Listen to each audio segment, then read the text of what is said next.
시즌 프리뷰 저희가 계속해서 찍고 있는데 오늘은 첼시입니다. 첼시에게 지난 시즌 정말 저는 첼시 팬들에게 고통스러운 시즌이라고 생각이 들고 제 주변 첼시 팬들도 장전위원님도 그 얘기를 했던 걸로 제가 기억하는데 경기 보기가 힘들었다. 경기 안 본 적도 있다라는 말씀을 좀 하셨습니다. 지난 시즌 리그 12위였어요. 너무 안 좋은 성적이었어요. 예, 너무 안 좋았어요. 지난 시즌은 저 그렇게 보는데 예. 토드볼리 인수하고 풀시즌을 임하는 거는 지난 시즌 처음이었죠. 그렇죠. 왜냐면 그 전 시즌 도중에 이제 토드볼리가 인수를 했기 때문에 풀시즌은 처음이고 그 8월 시즌 시작할 때까지도 내부 이제 수뇌부 구성 인선 작업이 계속 들어가야 됐었고 토드볼리가 처음으로 축구 이적 시장에 개입을 했었고 그렇죠. 참여를 했었고 이러다 보니까 굉장히 구단 분위기가 어수선했어요. 그러다가 투엘과의 이제 뭔가의 불화설도 뜨면서 투엘은 도중에 경질이 초반에 되어버리는 사태도 있었고 투엘, 포터, 램파드 거치면서 팀 조직력은 와해가 됐던 시즌이었다.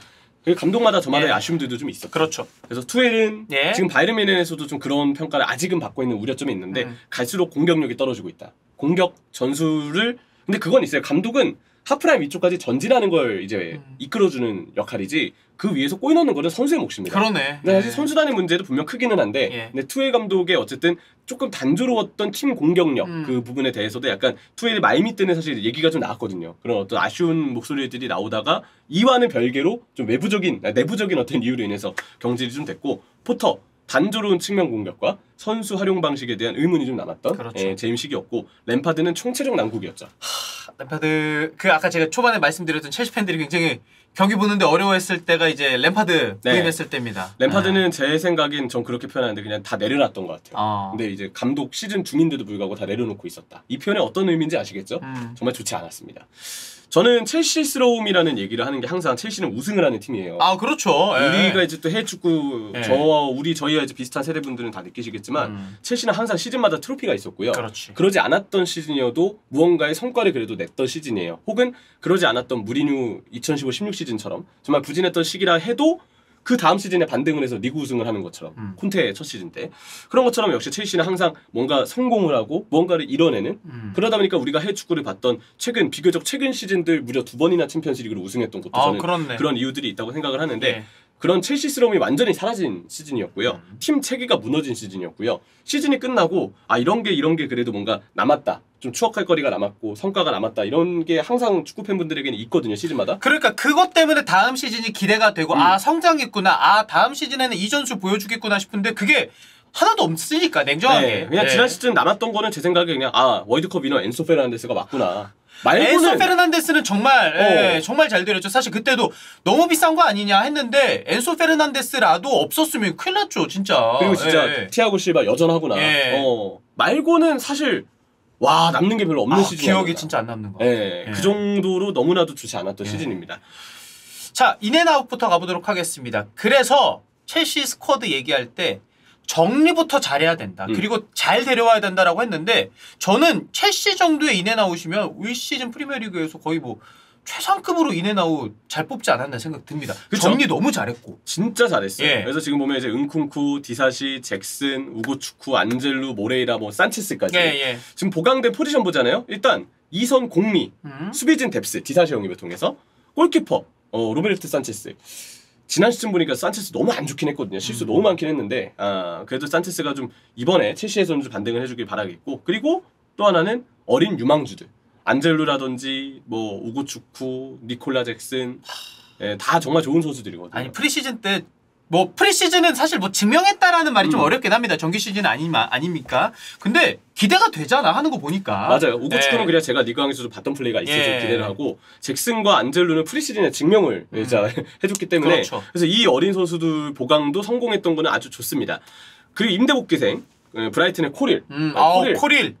남은 거예요. 브라이튼하고 사실 카이세도 두고 이 코릴 사가 때문에 또 브라이튼하고 계속 얘기가 오가고 했는데 코릴은 남을 수순이고요. 그리고 이제 리옹의 귀스토도 임대 복귀를 했죠. 귀스토도 지금 프리시즌에 진짜 잘해줬기 때문에 리스 제임스가 부상을 당하더라도 걱정은 없다. 그 얘기를 하고 싶거든요. 프리시즌에 귀스토 선수를 뚫은 선수는 없었다.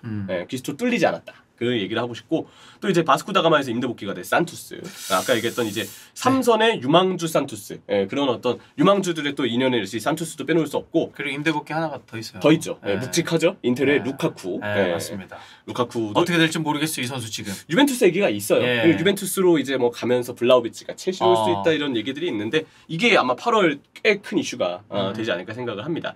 무엇보다 판매를 진짜 잘했어요. 쭉 한번 보면은 하베르츠, 마운트 7,500만이랑 6,400만. 와. 이거 금액 진짜 잘 받았습니다. 그리고 이외에 이제 사우디 자본의 힘을 얻어서 쿨리발리도 잘 팔았고 AC 밀란은 무슨 일이죠? 쿨리직과 로프터치크를 데려갔는데 좀 미안해서라도 잘 써줘야 될 것 같아요. 밀란에서 이 선수들이 잘 뛰어줘야 될 것 같고 이외에 이제 FA 이탈까지 생각을 했을 때 여러모로 판매는 진짜 잘했다. 트랜스마크트 기준으로 총 판매 수익이 무려 2억 5,390만 유로. 와 정말 크구나. 그렇게 또 합치니까 진짜 많이 됐죠.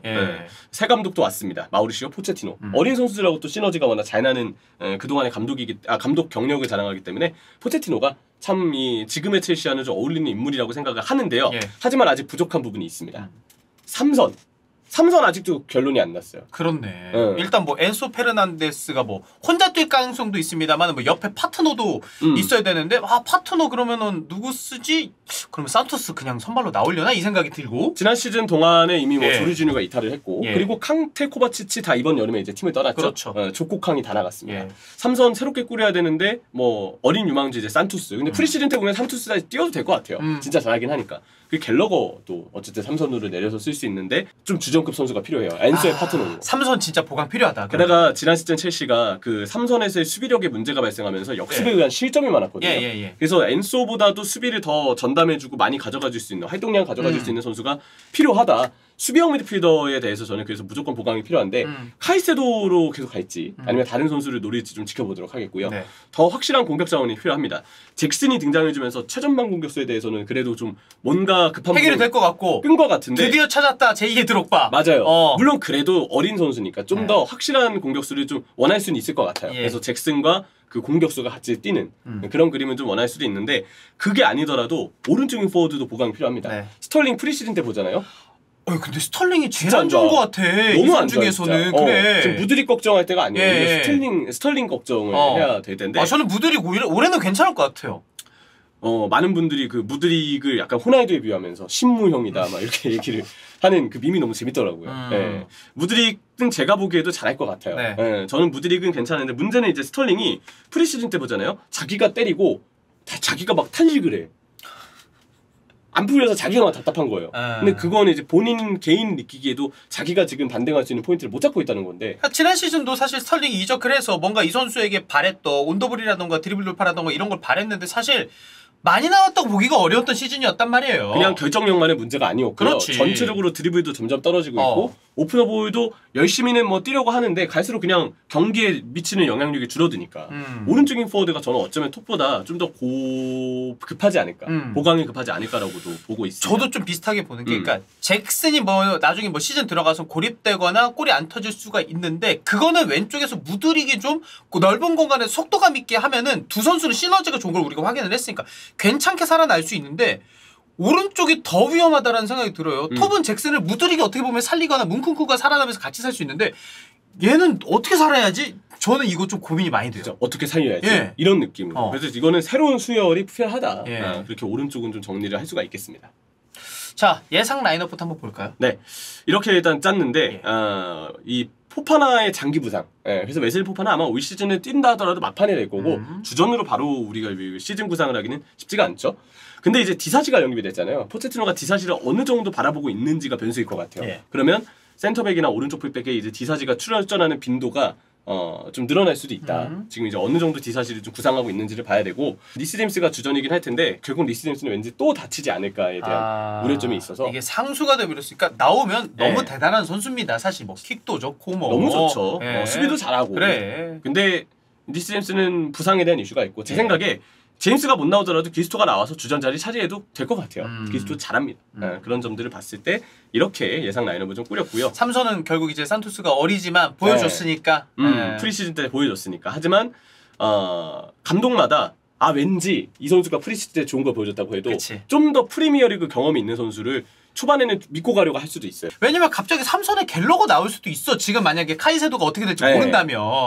저도 그렇게 봐요. 그래서 감독마다 그런 분위기 있잖아요. 좀 더 검증된 선수를 쓰고 싶다. 우리가 봤을 때 아무리 봐도 검증이 안 되는. 근데 팬들한테 검증이 안 됐거든? 맞아요. 팬들은 산투스를 원하지만 막상 실제 내부 지도자들은 산투스보다는 갤러거를 좀 쓸 수도 있다. 아니 그렇잖아. 코치가 그래도 개막전에는 긴장할 수도 있으니까 갤러거 쓰시죠. 그런 느낌으로 맞아요. 이럴 수 있어. 이런 게 흔히 있습니다. 근데 저는 개인적으로 그래도 산투스를 좀 썼으면 좋겠다 정도로 좀 믿고 가고 싶고, 이 선도 이제 보강 선수에 따라서 스털링 자리가 좀 바뀔 수 있겠죠. 그래서 저는 무드릭은 정말 잘할 것이다라고 보고, 추크메카 정도가 이제 여기서 경쟁을 하면서 여러 곳에서 좀 중용되지 않을까 생각을 합니다. 네.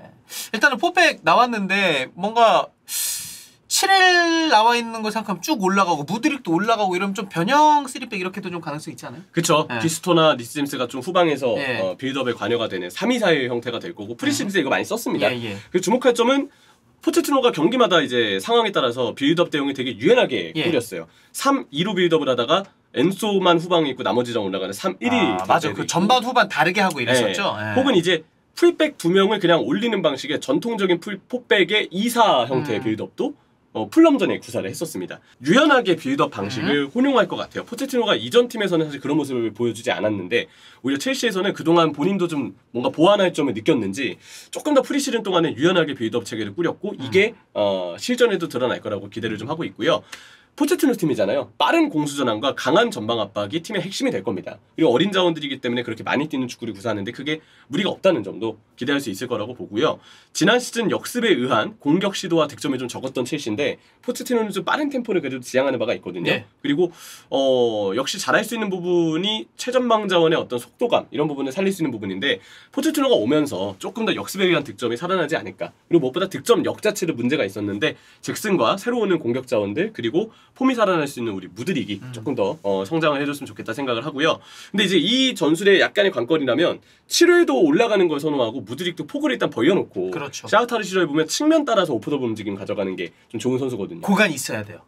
맞아요. 그럼 무드릭도 넓게 써야 되고, 7회도 이제 아무래도 오버래핑을 하는 경기들이 꽤 많았는데 무드릭과 7회를 아마 같이 쓰지 않을까 싶기는 하거든요. 그러면 뭐 쿠쿠렐라가 저기 7회보다 주전으로 중용되지 않을 거니까. 그렇지. 근데 프리시즌 때 사실 무드릭 7회를 같이 쓰는 게 무드릭 쿠쿠렐라를 같이 썼던 것보다는 저는 많진 않았다고 보거든요. 물론 도르트문트전이 좀 잠깐 보이긴 했지만 실전에서 이제 어떻게 모양새가 꾸려질 거를 봤을 때 저는 무드릭을 좀 넓게 배치되고 7회는 하프 스페이스를 좀 공략하는 방식으로 약간 안쪽으로 공격 시에 들어오고, 은쿵쿠가 또 중앙에 있고 스털링보다는 영입된 오른쪽 윙포워드가 또 마찬가지로 폭을 벌리는 방식으로 그렇게 이제 공격진 2선을 꾸리는 게 가장 바람직하지 않을까. 그래야 이제 동선도 안 겹치고 공존도 되지 않을까라고 좀 생각하고 있습니다. 예전에 포체티노가 그 토트넘 이끌 때 로즈랑 벤 데이비스가 이제 왼쪽 풀백 같이 있었잖아요. 그리고 이제 손흥민 선수 있었고, 벤 데이비스가 나왔을 때는 손흥민 선수가 좀 안쪽으로 들어와주고, 로즈가 나왔을 때는 워낙에 이제 속도감이 있고 이러니까 손흥민 선수가 살짝 벌려주고 이런 식으로 좀 변형해서 손흥민 선수 롤을 좀 줬었거든요.